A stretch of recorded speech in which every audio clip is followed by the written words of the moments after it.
L'épouse d'un milliardaire était en train de mourir en couche. 12 médecins de renommée mondiale avaient tout essayé pendant 41 heures. Rien ne fonctionnait. Le bébé était bloqué et le temps s'épuisait. Puis une femme de ménage de 52 ans, tenant une serpillière, fit quelque chose qui glaça tous les médecins présents dans la salle. Elle frappa à la porte de la salle d'accouchement et prononça 5 mots qui auraient dû lui valoir une arrestation. « Je peux sauver votre bébé ». Elle n'avait aucun diplôme de médecine, aucune licence, seulement des mains qui avaient mis au monde des bébés dans un village que la plupart des Américains seraient incapables de trouver sur une carte. Pendant 17 ans, Marisol avait lavé ses sols en silence.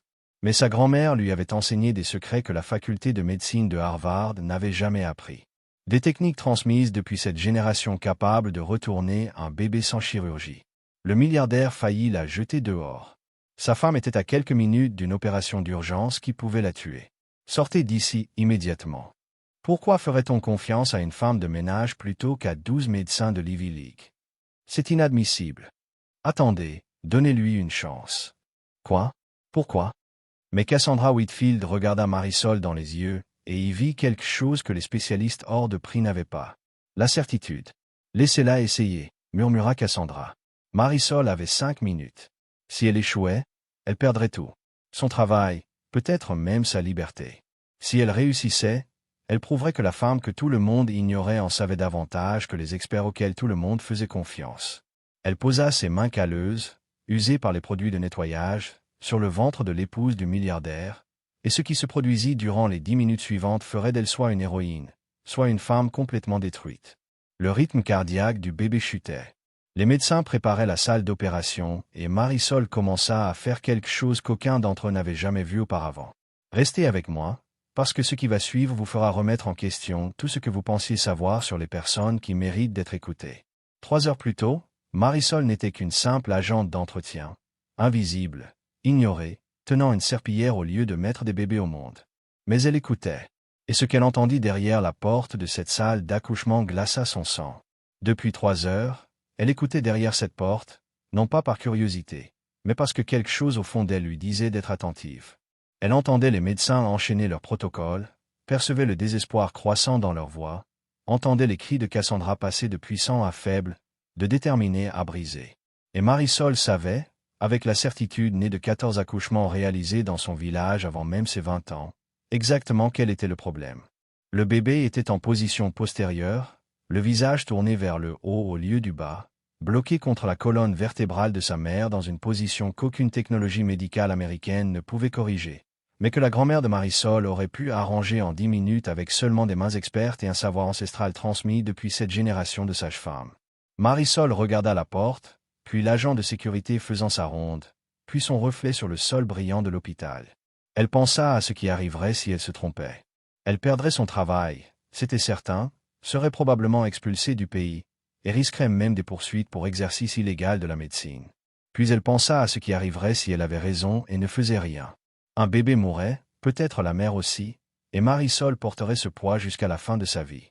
La voix de sa grand-mère résonna dans sa mémoire. Quand tu sais comment aider, Mija, rester silencieuse revient à faire du mal.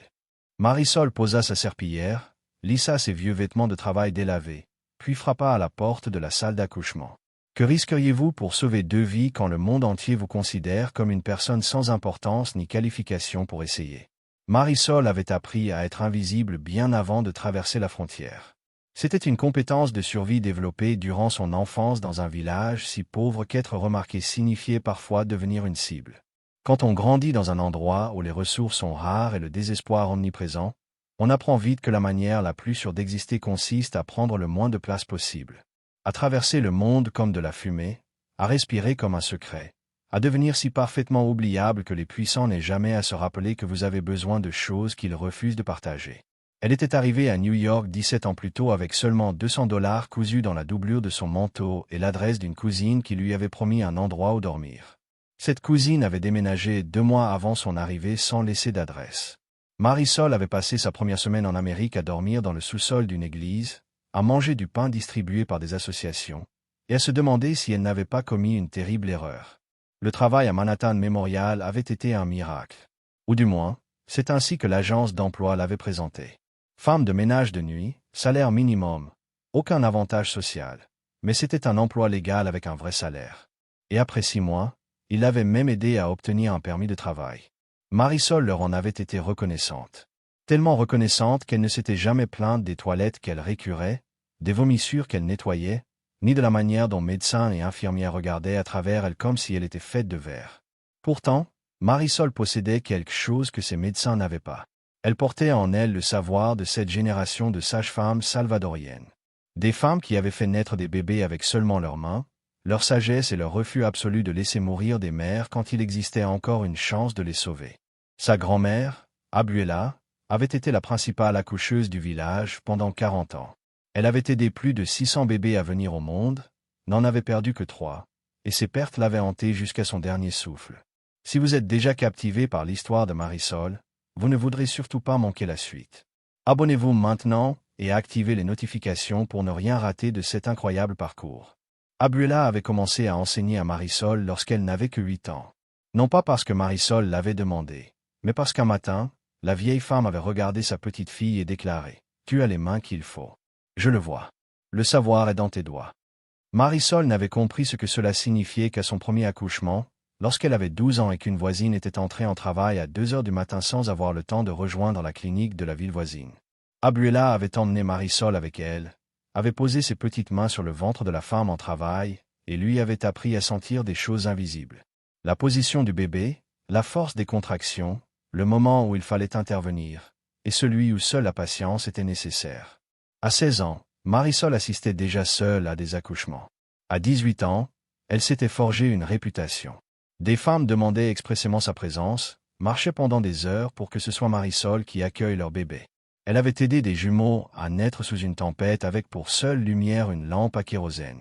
Elle avait retourné un bébé en siège grâce à des techniques transmises par sa grand-mère, de douces manipulations qui poussaient l'enfant à se retourner sans chirurgie.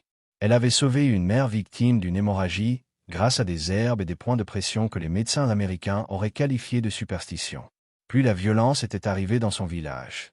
Les gangs qui contrôlaient la région avaient commencé à recruter les jeunes hommes et à tuer ceux qui refusaient. Le neveu de Marisol avait été assassiné pour avoir dit non. Son frère avait disparu.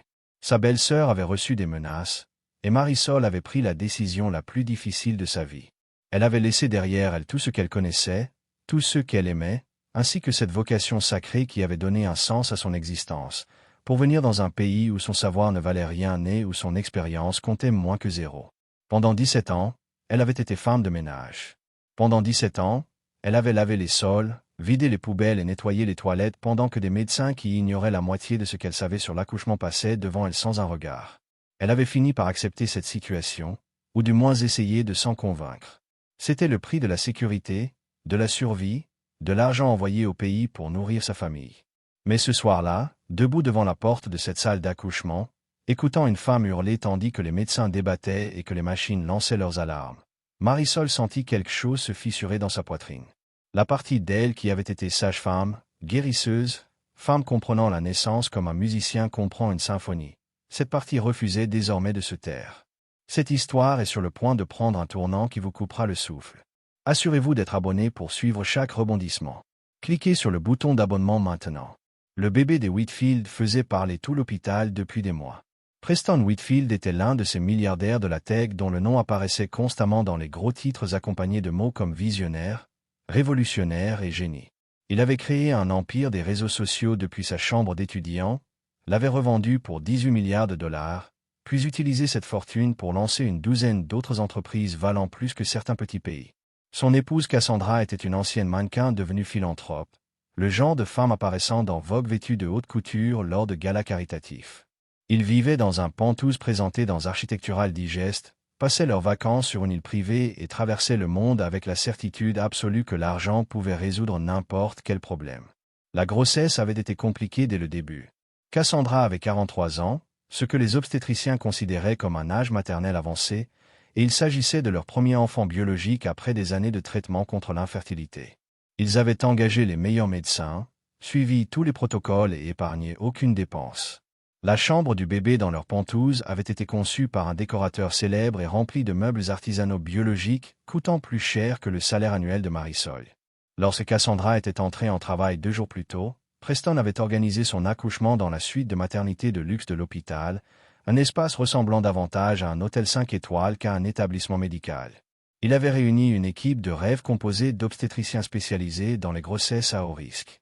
Le docteur Catherine Ashford de Yale, le docteur James Morrison de Johns Hopkins, le docteur Priya Chatri de Columbia, le docteur Robert Fletcher de Stanford. 12 médecins au total, chacun portant des diplômes, des titres et des réputations bâties durant des décennies. Et pendant 41 heures, ces 12 médecins étaient en train de perdre la bataille. Marisol nettoyait le couloir devant la suite lorsque la première crise avait éclaté vers la 30e heure. Elle avait entendu l'agitation soudaine, les alarmes urgentes des machines, les bruits de pas précipités. Une infirmière avait traversé la porte en trombe, manquant de renverser le chariot de nettoyage de Marisol, tout en criant qu'il fallait un anesthésiste. Marisol s'était plaquée contre le mur, invisible comme toujours, observant le chaos se déployer.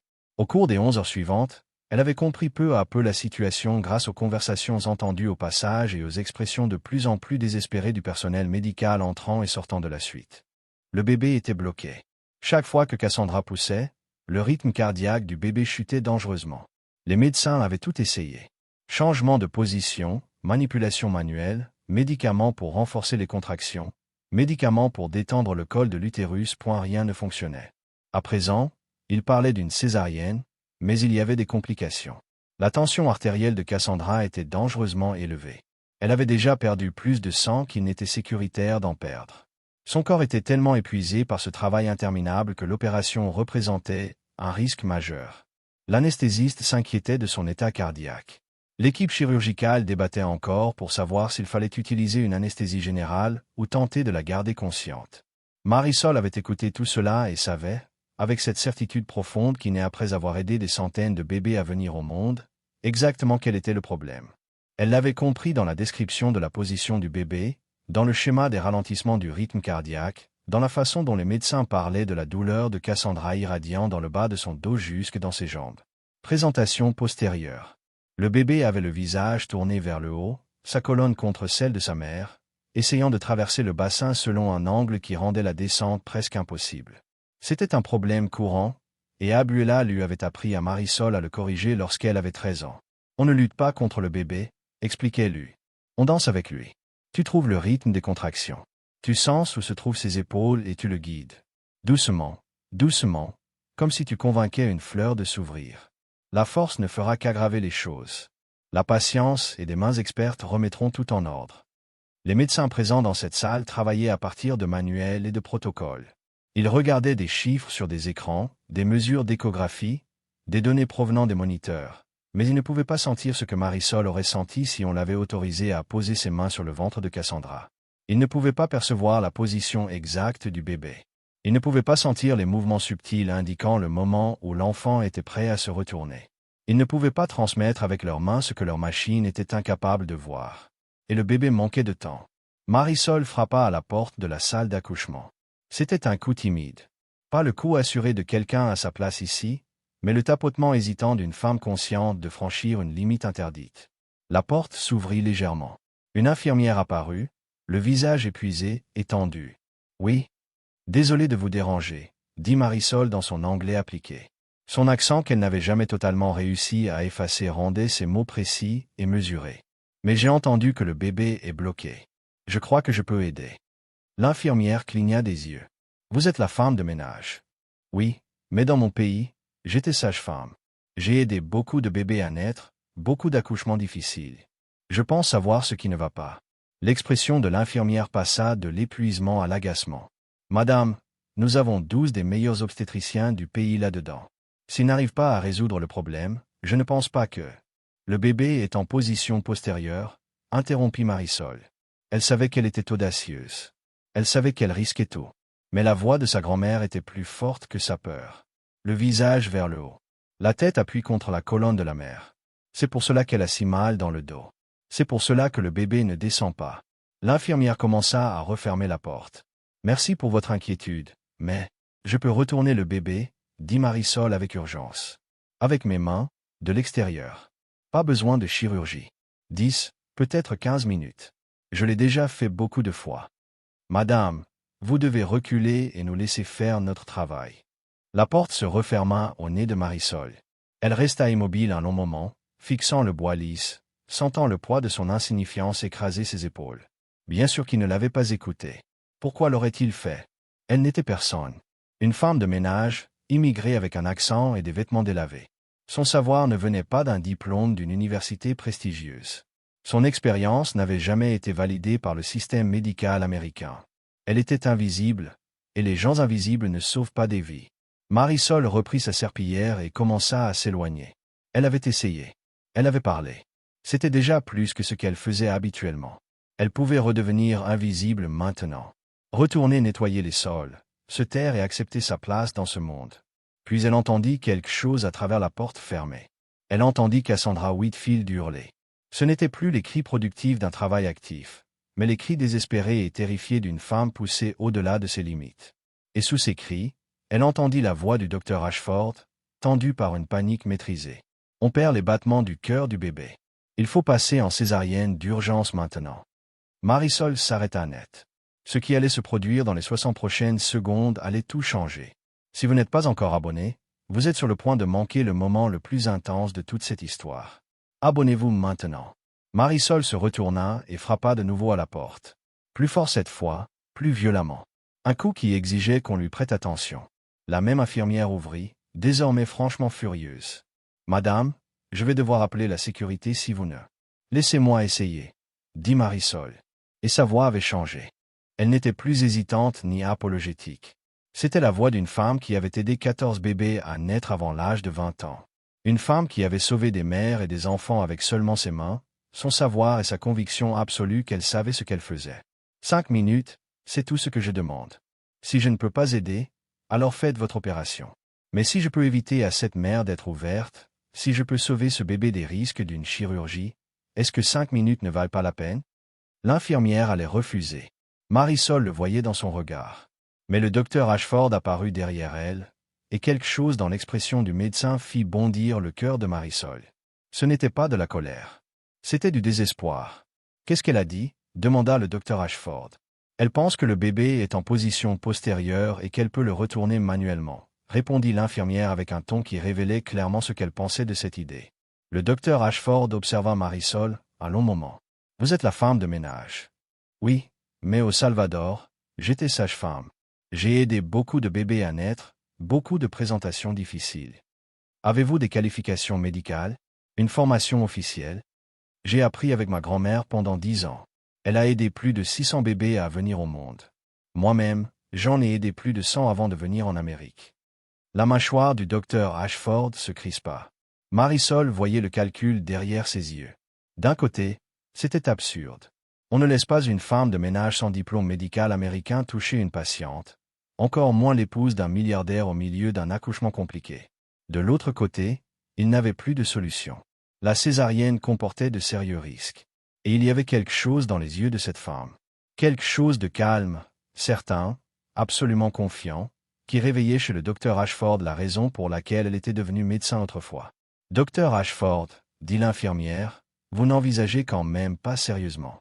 Comment procéderiez-vous » interrompit Ashford sans quitter Marisol des yeux. « Je pose mes mains sur le ventre de la mère, » expliqua Marisol. « Je sens où se trouve la tête du bébé, où sont ses épaules.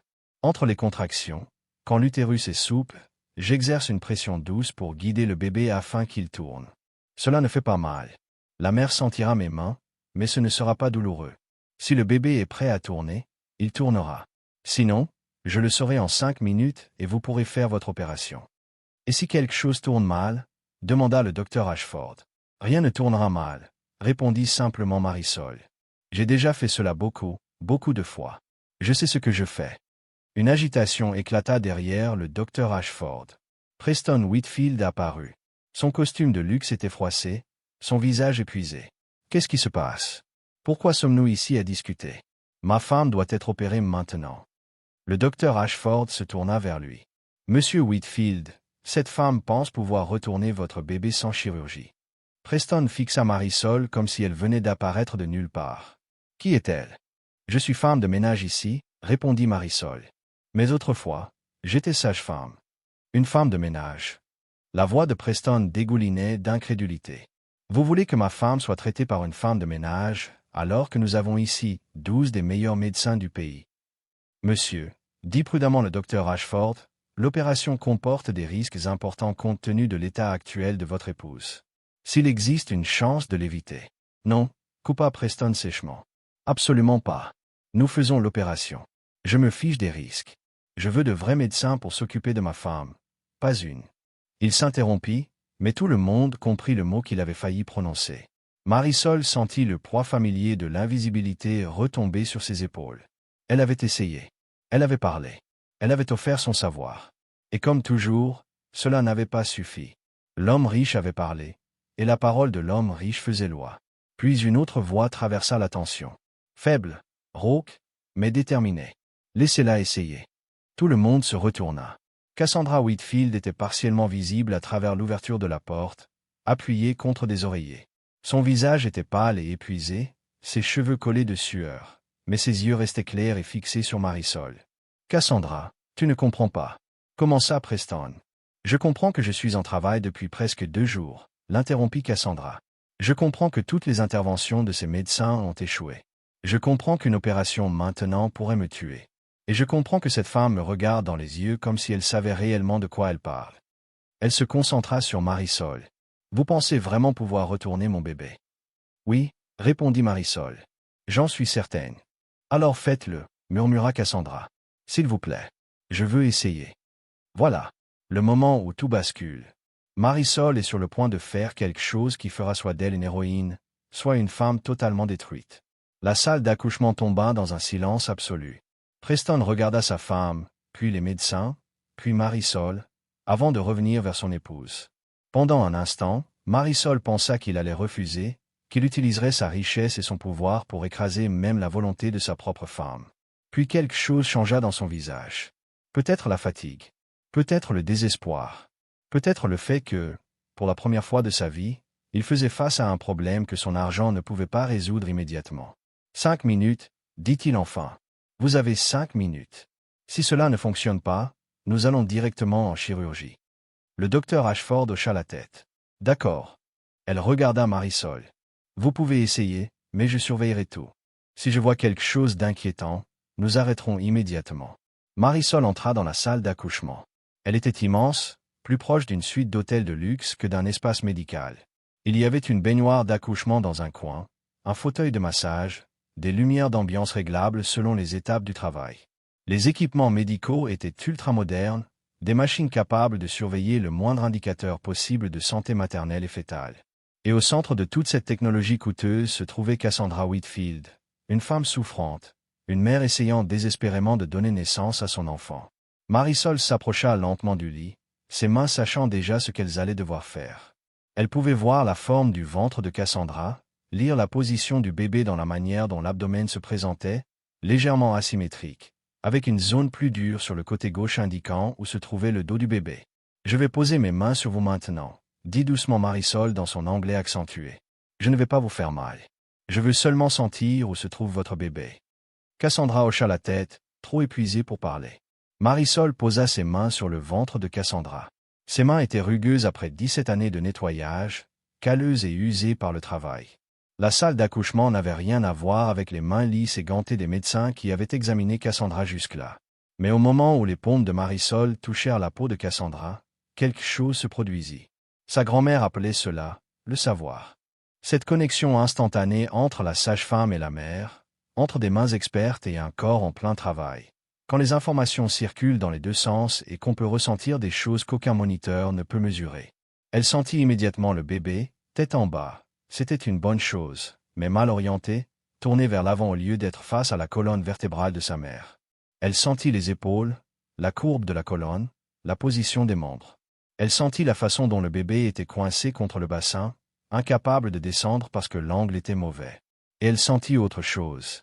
Le bébé était fatigué, mais pas en détresse. Le bébé attendait. Il attendait que quelqu'un l'aide, que quelqu'un comprenne. Les bébés savent des choses. Abuela disait toujours, ils savent quand les gens autour d'eux se battent contre leur corps au lieu de travailler avec lui. Parfois, il suffit simplement de montrer le chemin au bébé. D'accord, dit doucement Marisol, parlant autant au bébé qu'à la mère. Je comprends. Nous allons arranger ça maintenant. Une contraction commença. Marisol garda les mains immobiles, sentant la vague de tension traverser l'utérus de Cassandra, sentant le bébé réagir à la pression. Elle attendit patiemment que la contraction se termine et que le ventre de Cassandra redevienne souple. Puis elle commença, les mains de Marisol bougèrent avec une assurance née de l'expérience. Elle trouva l'épaule du bébé à travers la paroi abdominale. Elle appliqua une pression douce et constante vers le haut et vers la droite. Sans forcer, sans pousser brutalement. Elle guidait simplement, comme une conversation silencieuse avec le bébé à travers le toucher, la pression et ce mystérieux savoir qui reliait la sage-femme à l'enfant. Allez, petit, murmura-t-elle en espagnol. Juste un petit tour. Montre-moi que tu peux bouger. Les 12 médecins entouraient le lit, observant avec des expressions allant du scepticisme à la curiosité, jusqu'à une hostilité ouverte. Le docteur Morrison, le spécialiste de Johns Hopkins, vibrait pratiquement de désapprobation. Mais le docteur Ashford observait les mains de Marisol avec une concentration intense. Et Marisol comprit que cette femme voyait réellement ce qu'elle faisait, qu'elle comprenait enfin la technique. Une autre contraction arriva. Marisol maintint ses mains stables, travaillant avec la contraction au lieu de lutter contre elle. Elle sentit le bébé bouger légèrement, sentit la tête pivoter de quelques degrés. Ça avance, halta Cassandra. Je le sens. La douleur dans mon dos, elle diminue. Parce que le bébé s'éloigne de votre colonne vertébrale, expliqua calmement Marisol. Nous créons de l'espace. Respirez pendant la contraction. Très bien. La contraction prit fin. Marisol ajusta la position de ses mains et trouva un nouveau point d'appui. Cette fois, elle appliqua une pression dans une direction légèrement différente, encourageant le bébé à poursuivre sa rotation. Elle sentait maintenant clairement le bébé répondre. Elle sentait ce petit corps tourner dans l'espace étroit du bassin. Le rythme cardiaque du bébé s'améliore, annonça une infirmière qui surveillait le moniteur fœtal. Il remonte à 140. La position du bébé change à l'échographie, dit une autre voix. Le bébé tourne.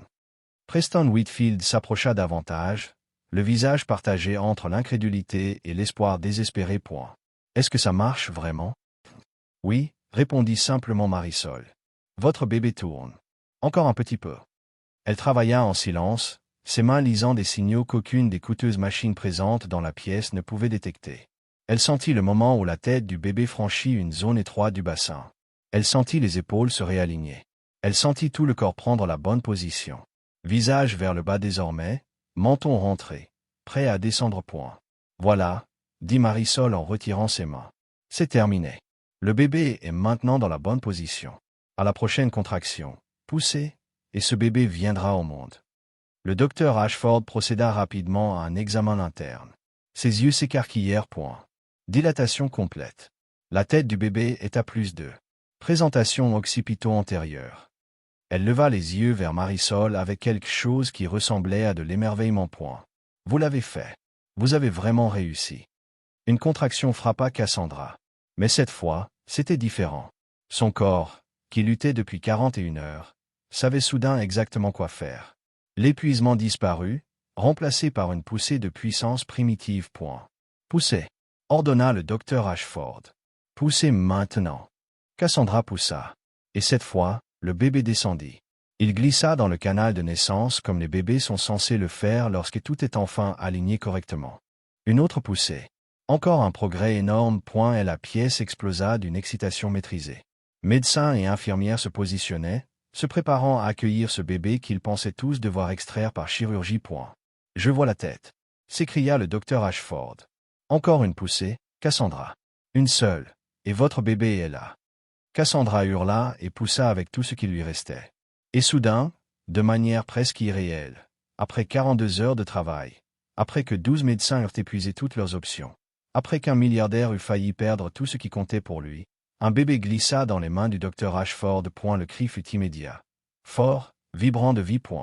C'est un garçon, annonça le docteur Ashford, la voix chargée d'émotion. Vous avez un magnifique petit garçon en parfaite santé. Le bébé était parfait. 10 doigts, 10 orteils, une belle couleur, un cri puissant. Le docteur Ashford le posa sur la poitrine de Cassandra, et la pièce entière éclata en larmes, en rires soulagés et en applaudissements. Preston s'effondra sur une chaise, le visage enfoui dans ses mains, sanglotant. Cassandra pleurait aussi, serrant son fils contre elle, embrassant sa petite tête encore couverte de vernix, murmurant des mots d'amour, De gratitude et de soulagement, Marisol restait debout au bord de la pièce, ses mains usées le long de son corps, les larmes coulant sur ses joues. Elle avait fait après 17 années passées dans l'invisibilité, 17 années à nettoyer des sols tout en portant le savoir de générations entières. 17 années de silence, elle avait enfin utilisé son don de nouveau. Elle avait sauvé une mère et un enfant. Elle était redevenue sage-femme. Le docteur Ashford s'approcha d'elle. Les yeux du médecin étaient rouges, son sang-froid professionnel brisé par ce qu'elle venait de voir. C'était extraordinaire, dit-elle doucement. J'exerce l'obstétrique depuis 23 ans, et je n'ai jamais rien vu de semblable. Où avez-vous appris ça? Ma grand-mère, répondit Marisol. Elle m'a appris que les bébés ne sont pas des problèmes à résoudre. Ce sont des êtres qu'il faut guider. Parfois, les anciennes méthodes fonctionnent mieux que toutes les nouvelles machines. Vous n'allez pas croire ce qui arriva ensuite. L'histoire de Marisol était loin d'être terminée, et les conséquences de son miracle allaient changer des vies d'une manière que personne n'aurait imaginé. À la salle d'accouchement. Autrefois plongée dans la crise, débordée désormais de joie. Le bébé, que Preston et Cassandra appelèrent Maxwell, était en parfaite santé et était déjà 1 heure plus tard. Cassandra n'avait eu besoin que de quelques points de suture mineurs. Son corps récupérait étonnamment vite maintenant que le travail interminable était enfin terminé. Les 12 médecins qui avaient été incapables de résoudre le problème se tenaient en petits groupes. Certains discutaient de ce qu'ils venaient de voir. D'autres fixaient le sol avec embarras. Le docteur Morrison, le spécialiste de Johns Hopkins, fut le premier à partir. Il marmonna quelque chose à propos d'un vol à prendre et disparut sans un mot de plus. Mais le docteur Ashford resta. Le docteur Chatterjee aussi, ainsi que plusieurs autres. Il regardait désormais Marisol autrement, la voyant pour la première fois comme autre chose que la femme invisible qui nettoyait leur sol. Marisol avait tenté de s'éclipser discrètement. Elle avait fait ce qu'il fallait, et maintenant elle voulait retourner à son invisibilité familière avant que quelqu'un décide qu'elle avait dépassé les limites. Mais alors qu'elle récupérait son chariot de nettoyage abandonné dans le couloir, le docteur Ashford la rattrapa. Attendez, appela le médecin. S'il vous plaît, ne partez pas tout de suite. Marisol se retourna, le cœur battant. C'était le moment. Celui où on allait lui annoncer qu'elle était renvoyée, peut-être même poursuivie pour exercice illégal de la médecine. Mais le visage du docteur Ashford n'exprimait aucune colère. J'ai besoin de vous demander quelque chose. Combien de fois avez-vous déjà fait ça? La rotation manuelle? Demanda Marisol prudemment. Beaucoup de fois. Dans mon village, les bébés en position postérieure étaient fréquents. Nous n'avions pas accès à la chirurgie. Alors nous apprenions à les tourner. Et votre taux de réussite? Je n'ai jamais perdu un bébé à cause d'une mauvaise position. Parfois, le bébé ne voulait pas tourner et alors nous faisions travailler davantage la mère. Nous changions plusieurs fois de position. Mais le bébé venait toujours. Toujours. Le docteur Ashford secoua lentement la tête. Vous réalisez ce que vous possédez? Le savoir que vous portez? La technique que vous venez d'utiliser est mentionnée dans certains anciens manuels d'obstétrique, mais elle est considérée comme dépassée. La plupart des obstétriciens modernes ne l'apprennent même plus. Nous passons directement à la césarienne pour les présentations postérieures persistantes. Mais ce que vous avez fait là-dedans. Sa voix se brisa légèrement. Vous avez donné l'impression que c'était simple. Vous saviez exactement où placer vos mains, quelle pression appliquer, quand pousser et quand attendre. Ce n'est pas de la chance. C'est du talent. C'est de la maîtrise. Marisol ne savait pas quoi répondre. Pendant 17 ans, on lui avait fait comprendre de 1000 façons silencieuses que son savoir ne valait rien, que son expérience ne comptait pas, qu'elle devait rester à sa place et laisser les vrais professionnels s'occuper des choses importantes. Et maintenant, ce médecin américain hautement diplômé, prestigieux, la regardait avec quelque chose qui ressemblait à du respect. J'ai appris auprès de la meilleure des enseignantes, dit finalement Marisol. Ma grand-mère était une grande sage-femme. Elle m'a appris à écouter le bébé, à sentir ce qui se passe, pas seulement à regarder des machines. Accepteriez-vous? Le docteur Ashford hésita avant de poursuivre. Accepteriez-vous d'enseigner cela à d'autres? Ce que vous avez fait ce soir ne concerne pas seulement ce bébé. Des milliers de femmes subissent des césariennes inutiles à cause des présentations postérieures. Si nous pouvions apprendre votre technique, l'enseigner à d'autres médecins, nous pourrions réduire les complications chirurgicales, les temps de récupération, les coûts, les traumatismes. Vous pourriez changer les soins obstétriques. Plusieurs femmes prirent la parole pour raconter comment Marisol les avait aidées à vivre des accouchements plus sûrs et plus humains. Puis Cassandra monta sur scène avec Maxwell dans les bras. Le petit garçon, désormais âgé d'1 an, riait en jouant avec le micro. Il y a 1 an, dit Cassandra d'une voix tremblante, J'étais persuadé que j'allais mourir. Les meilleurs experts du pays étaient dans cette pièce. Pourtant, la personne qui m'a sauvé était une femme que presque tout le monde ignorait lorsqu'elle nettoyait les couloirs de cet hôpital. Elle regarda Marisol au premier rang. Cette histoire n'est pas seulement celle d'un miracle médical. C'est une leçon sur la dignité humaine. Sur le fait que la valeur d'une personne ne dépend ni de son salaire, ni de son accent, ni du diplôme accroché à son mur. Certaines des personnes les plus extraordinaires du monde passent leur vie invisible simplement parce que personne ne prend le temps de les écouter. Toute la salle se leva pour applaudir. Marisol resta assise quelques secondes, submergée par l'émotion.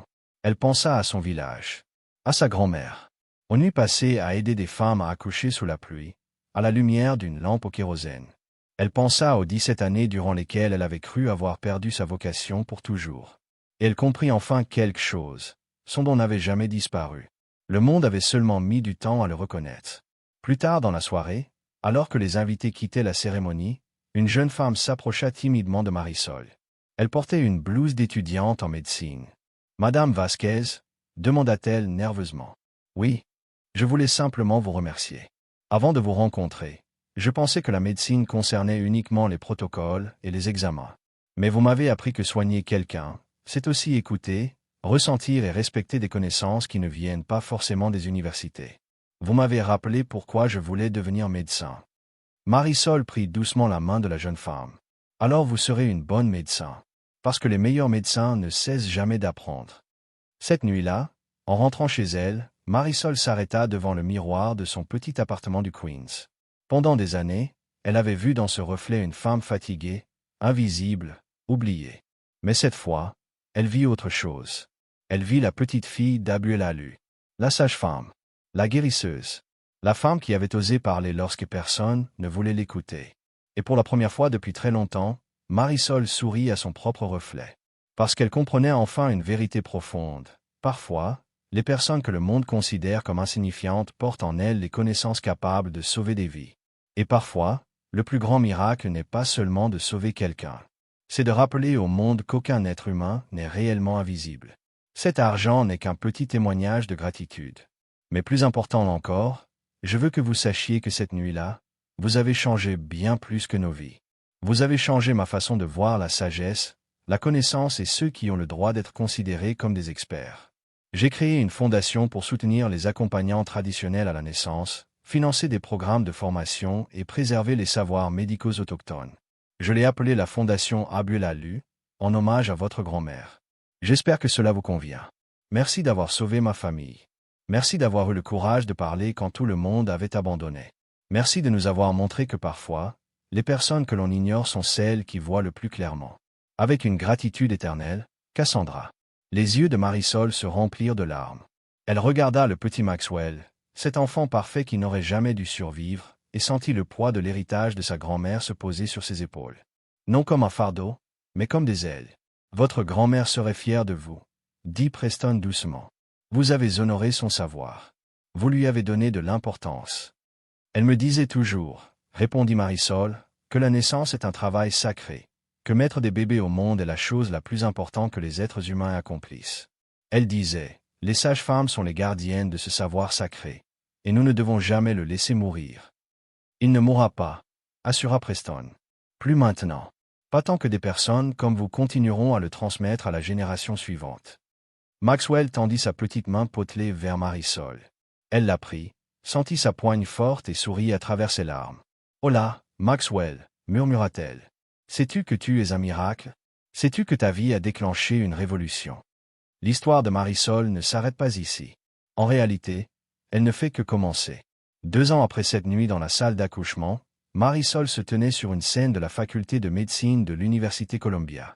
Elle portait désormais des vêtements professionnels, même si elle se sentait toujours plus à l'aise dans ses anciennes tenues de travail. L'auditorium était rempli d'étudiants en médecine, de médecins, de sages-femmes et d'accompagnants traditionnels venus de tout le pays. Ils étaient réunis pour un symposium consacré à l'intégration des pratiques obstétriques traditionnelles et modernes, et Marisol était l'oratrice principale.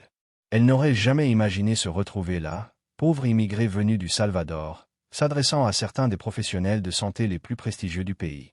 Mais le docteur Ashford avait insisté, la fondation de Preston Whitfield avait financé l'événement, et la Fondation Cassandra Isabella avait aidé à faire venir des praticiens traditionnels du monde entier pour partager leurs connaissances.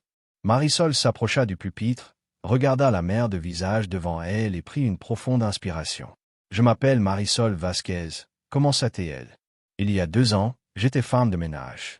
Je lavais les sols, nettoyais les toilettes, et j'étais invisible pour la plupart des gens dans cet hôpital. Mais je portais en moi quelque chose que personne ne voyait. Je portais le savoir de 7 générations de sages-femmes, transmis par ma grand-mère Lu Vasquez, qui a mis au monde plus de 600 bébés avec seulement ses mains, sa sagesse et son amour. » Avant que Marisol puisse répondre, Preston Whitfield apparut dans le couloir. Il s'était changé, mais ses yeux étaient encore rouges d'avoir pleuré. Il marcha droit vers Marisol et fit quelque chose qui stupéfia tout le monde. Elle s'agenouilla devant elle. Ce milliardaire pesant 18 milliards de dollars, portant un costume qui coûtait plus cher que la voiture de Marisol, tomba à genoux dans un couloir d'hôpital devant la femme de ménage qui avait sauvé sa famille. Je ne sais pas comment vous remercier, dit Preston, la voix brisée. J'ai failli les perdre tous les 2 ce soir. Ma femme, mon fils, tout ce qui compte pour moi. Et vous les avez sauvés quand personne d'autre n'y arrivait. Vous les avez sauvés. Et moi, j'étais prêt à vous jeter hors de la salle. J'étais prêt à vous traiter comme si vous n'étiez personne. S'il vous plaît, levez-vous, monsieur, dit Marisol, profondément mal à l'aise. J'ai seulement fait ce que je savais faire. Non, répondit fermement Preston en se relevant. Vous n'avez pas seulement fait quelque chose. Vous avez accompli quelque chose d'extraordinaire. Vous avez un don. Il marqua une pause, choisissant soigneusement ses mots. J'ai passé toute ma vie à croire que le meilleur savoir, l'expertise la plus précieuse, venait des endroits auxquels je m'attendais. Les meilleures universités, les institutions les plus prestigieuses, les gens avec les bons diplômes. Et j'avais tort. Complètement tort. Chaque jour où je tiens mon fils dans mes bras, je pense à vous. Je pense à quel point j'ai failli le perdre, et à la façon dont vous avez refusé de laisser cela arriver. Vous avez vu quelque chose que tous les experts avaient manqué. Vous avez eu le courage de parler alors que tout le monde vous disait de rester silencieuse. Et vous avez utilisé vos mains, vos connaissances et votre cœur pour sauver ma famille. Il n'existe aucun montant capable de rembourser une telle dette, mais j'espère que cet argent pourra vous aider à réaliser un rêve qui vous appartient. Preston m'a raconté l'histoire de votre village, de votre grand-mère, des femmes que vous avez aidées avant même de venir en Amérique. Cette connaissance mérite de vivre. Elle mérite d'être transmise. Et vous méritez d'être reconnu pour le don extraordinaire que vous possédez. Avec toute ma gratitude, Cassandra Whitfield. Marisol resta longtemps immobile sur le parking, la lettre tremblant entre ses mains. 50 000 $. En plus des 100 000 déjà reçus. Une somme qu'elle n'aurait jamais imaginé posséder, même en plusieurs vies. C'est trop, murmura-t-elle. Preston secoua doucement la tête. Non, ce n'est toujours pas suffisant. Maxwell tendit alors ses petits bras vers Marisol. Elle le prit avec précaution, et le bébé lui sourit immédiatement, posant sa petite main contre sa joue. Les larmes remplirent les yeux de Marisol. « Il vous reconnaît, » dit Preston avec émotion. Cassandra dit qu'à chaque fois qu'il entend votre voix, il devient calme. Marisol berça doucement l'enfant. « C'est un garçon fort, » murmura-t-elle en espagnol. « Il s'est battu pour venir au monde. » Preston la regarda un instant avant de parler à nouveau. Vous savez ce qui est étrange? Toute ma vie, j'ai cru que le succès signifiait devenir la personne la plus intelligente de la pièce. Avoir les meilleures réponses, les meilleurs diplômes, les meilleurs experts. Mais cette nuit-là, aucun de nous ne savait quoi faire. Et la personne qui avait la réponse était celle que personne ne regardait. Marisol baissa les yeux. Dans mon village, ma grand-mère disait toujours que la sagesse aime se cacher dans les endroits où les riches ne pensent jamais regarder. Preston sourit lentement. Votre grand-mère était une femme brillante. Oui, répondit Marisol avec douceur. Elle l'était. Les mois passèrent. Le centre de sagesse traditionnelle pour la naissance devint célèbre bien au-delà de New York. Des médecins venaient de tout le pays pour observer les techniques de Marisol. Certaines universités médicales commencèrent même à intégrer des formations sur les approches manuelles traditionnelles lors des accouchements compliqués. Les médias racontèrent son histoire. La femme de ménage qui a sauvé le bébé d'un milliardaire devint un titre repris partout. Mais Marisol détestait cette phrase. Chaque fois qu'elle l'entendait, elle corrigeait les journalistes. Je n'étais pas seulement une femme de ménage, disait-elle calmement. J'étais une sage-femme avant cela. Le monde avait simplement cessé de me voir. Un soir, après une longue journée au centre, Dr Ashford resta seul avec Marisol dans une salle d'examen vide. « Vous savez ce qui me hante le plus ?» demanda la médecin. Marisol leva les yeux. « Quoi? Si vous n'aviez pas parlé ce soir-là, nous aurions probablement fait cette césarienne. Cassandra aurait peut-être survécu, peut-être pas. Le bébé aussi. Et nous n'aurions jamais su qu'il existait une autre solution.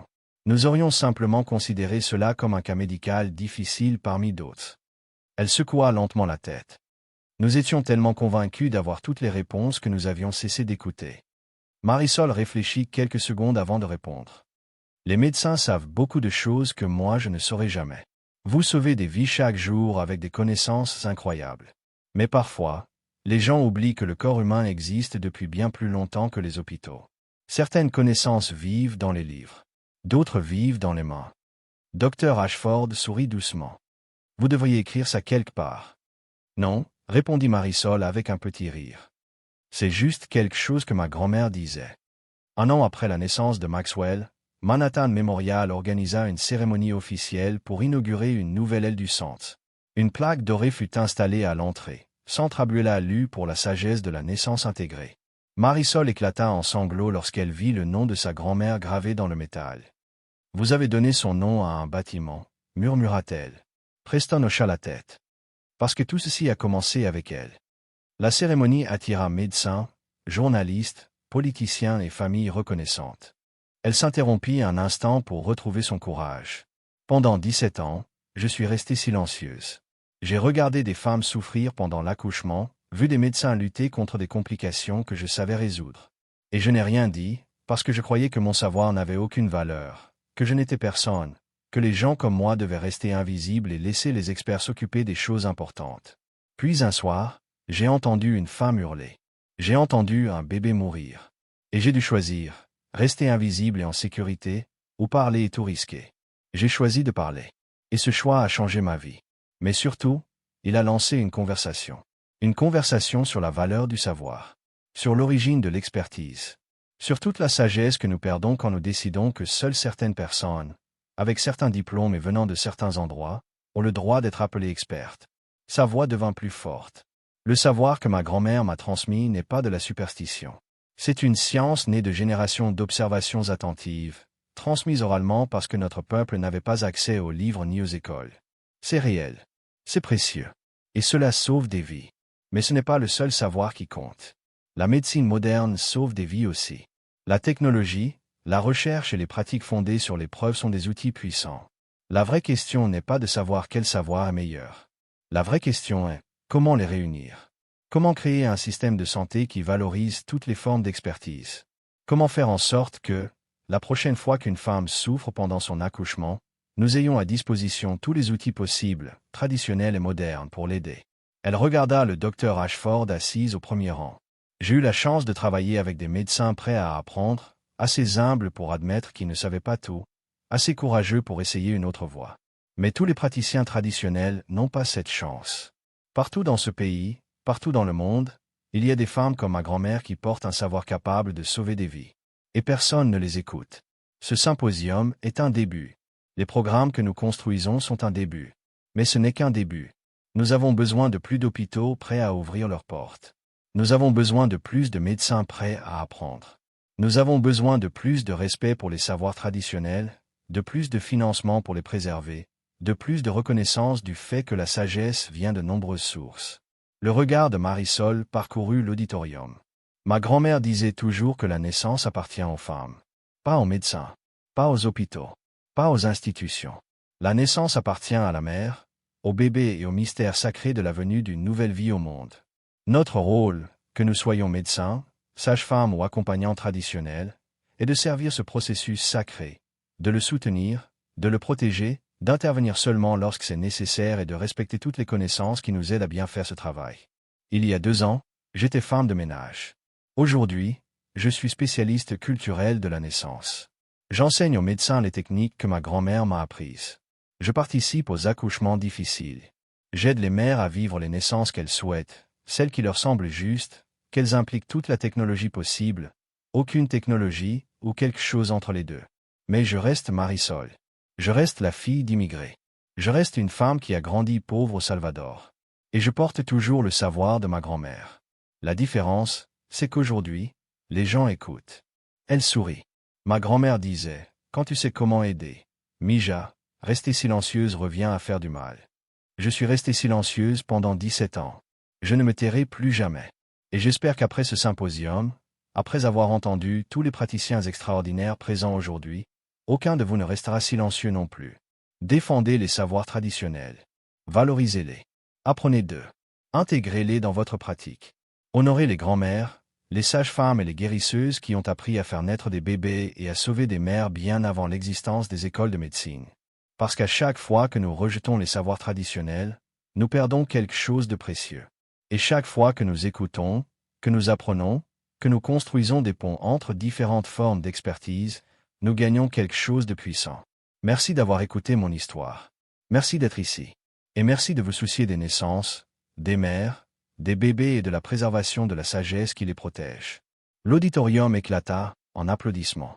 Les gens se levèrent, certains en pleurent, d'autres acclamant avec ferveur. Marisol resta derrière le pupitre, plus invisible, plus silencieuse, portant l'héritage de sa grand-mère vers un avenir où les savoirs traditionnels et la médecine moderne avanceraient côte à côte. 3 ans après cette nuit dans la salle d'accouchement, la Fondation Abuela lui avait financé 47 programmes de formation pour accompagnants traditionnels à la naissance à travers les États-Unis. Le modèle du Centre de sagesse traditionnelle pour la naissance avait été adopté par 23 hôpitaux. Les facultés de médecine commençaient à inclure des modules sur les pratiques obstétriques traditionnelles dans leur cursus, et Marisol avait formé 89 médecins aux techniques de rotation manuelle qui avaient sauvé la vie de Maxwell Whitfield. Elle travaillait toujours à Manhattan Memorial, même si elle gagnait désormais en une semaine ce qu'elle gagnait autrefois en une année. Elle avait fait venir sa sœur et ses 2 nièces du Salvador à New York. Elle avait acheté une petite maison dans le Queens. Elle avait créé une bourse d'études pour les jeunes femmes de son village souhaitant devenir sage-femme. Mais ce qu'elle préférait dans son travail restait la chose la plus simple. Être dans une salle d'accouchement, poser ses mains sur le ventre d'une mère en travail, sentir le bébé bouger, murmurer des encouragements en espagnol, en anglais ou dans toute autre langue comprise par la mère, accueillir les bébés comme sa grand-mère le lui avait appris. Avec respect, joie et cette connaissance sacrée transmise d'une paire de mains à une autre. Un après-midi, alors qu'elle quittait l'hôpital, une jeune femme s'approcha d'elle. Elle devait avoir 25 ans, avec des yeux bienveillants et une énergie nerveuse. « Êtes-vous Marisol Vasquez ?» demanda-t-elle. « Oui, c'est moi. Je commence mes études de médecine le mois prochain à Columbia. Je vais me spécialiser en obstétrique. Et je... » Elle s'arrêta un instant pour trouver son courage. « Je voulais simplement vous remercier. J'ai lu ce que vous avez fait, comment vous avez sauvé ce bébé alors que les médecins n'y arrivaient pas. Et cela m'a fait comprendre que je veux être le genre de médecin qui écoute, qui apprend, qui respecte toutes les formes de savoir. Grâce à vous, je vais étudier la médecine pour devenir un pont entre les anciennes méthodes et les nouvelles. Alors merci. » Les yeux de Marisol se remplirent de larmes. C'était exactement ce qu'elle avait espéré.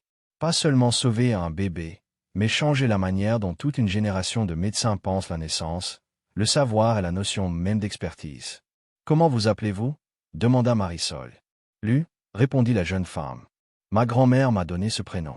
Elle était sage-femme au Mexique. » Marisol sourit à travers ses larmes. « Alors vous portez un nom sacré. Lui signifie lumière. Votre grand-mère savait exactement ce qu'elle faisait en vous donnant ce nom. Elle vous demandait d'être une lumière pour les autres. J'espère pouvoir l'être, dit Lu, comme vous l'avez été. Vous le serez, assura Marisol. Et quand vous aurez terminé vos études, quand vous serez médecin, venez me voir. Je vous enseignerai tout ce que ma grand-mère m'a appris. Et vous l'enseignerez à la génération suivante. C'est ainsi que le savoir reste vivant. Nous le transmettons, d'une paire de mains à une autre, d'une lumière à une autre. » La jeune femme la serra dans ses bras, la remercia encore une fois puis s'éloigna. Marisol la regarda partir. Cette Lu qui porterait la lumière dans le monde médical, qui honorait les anciennes méthodes tout en embrassant les nouvelles, qui prouvait que le savoir de la grand-mère de Marisol ne mourrait pas avec elle. Elle leva les yeux vers le ciel du soir au-dessus de New York, le même ciel que sa grand-mère regardait au Salvador. Les mêmes étoiles qui avaient vu passer cette génération de naissances, de morts et le cycle infini de la vie. « Je l'ai fait, Abuela » murmura Marisol. « J'ai gardé ce savoir vivant. Je lui ai donné de l'importance. Quelque part, dans cet endroit où vont les grands-mères lorsqu'elles quittent ce monde, Marisol croyait qu'Abuela souriait. Merci d'avoir suivi l'incroyable parcours de Marisol, de femme de ménage invisible à guérisseuse respectée. Si cette histoire vous a touché, inspiré ou fait réfléchir différemment à la valeur des savoirs qui méritent d'être honorés, abonnez-vous à cette chaîne et partagez cette vidéo avec quelqu'un qui a besoin d'entendre ce message aujourd'hui.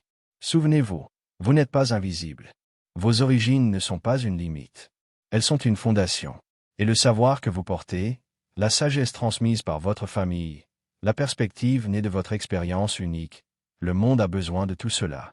À la prochaine fois, restez bénis, restez courageux, et n'arrêtez jamais de croire qu'une seule personne peut tout changer. Abonnez-vous maintenant et activez les notifications pour ne jamais manquer une autre histoire comme celle-ci. Et laissez un commentaire pour nous dire quelle sagesse votre grand-mère vous a-t-elle transmise que le monde devrait entendre.